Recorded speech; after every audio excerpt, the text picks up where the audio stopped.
Harper Audio presents Furious Love, Elizabeth Taylor, Richard Burton, and The Marriage of the Century by Sam Kashner and Nancy Schoenberger. Read by Boehmer. Copyright 2010 by Sam Kashner and Nancy Schoenberger. Production copyright 2010 by HarperCollins Publishers.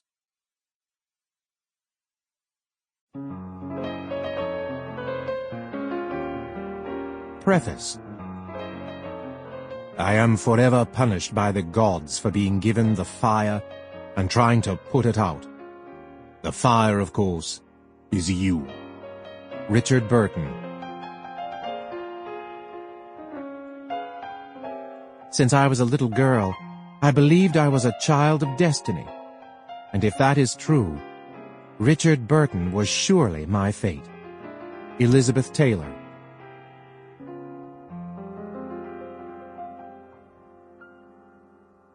When asked by Time magazine a few years ago to name the 5 great love affairs of all time, the Texas-born gossip columnist Liz Smith didn't even have to think about who would occupy first place. The Burtons, of course. Richard Burton and Elizabeth Taylor were the most vivid example of a public love affair that I can think of. The Burtons, and the Lindbergh baby being kidnapped, and Kennedy's assassination. These are the biggest stories of our time. Whenever somebody says, so-and-so is a big star, I say, have they been condemned by the Vatican?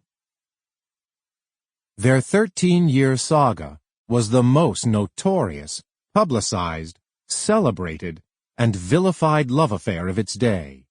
Indeed, their 10-year marriage, followed by a divorce, remarriage, and a final divorce, was often called the marriage of the century in the press. Just 30 years earlier, the Duke of Windsor had embarked upon his own famous marriage to Wallis Simpson, giving up the throne of England to marry the American divorcee from Baltimore. A nation wept, but the Duke and Duchess of Windsor went on to rule a shadow empire of jet-setters, aristocrats, gigolos, international bon vivants, in a floating world of yachts, dance floors, casinos, and the homes and hotels of the very rich.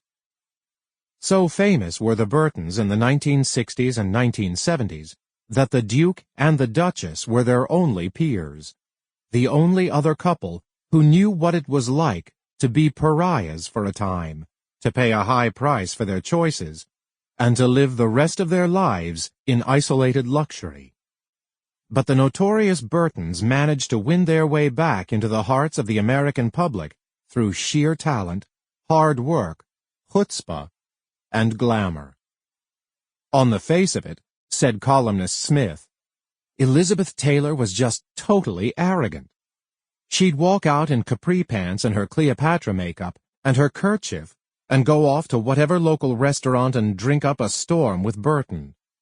That's part of what excited the public. Her vulgarity and her arrogance and the money. Oh, God, their love story had everything. It also brought us the modern accoutrements of celebrity, the relentless paparazzi, the continuous press exposure, the public airing of private grief.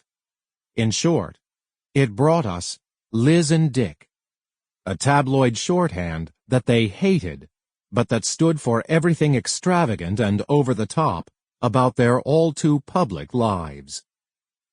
In fact, you might say there were 2 marriages, the ballyhooed union of Liz and Dick, and the private marriage of Richard and Elizabeth.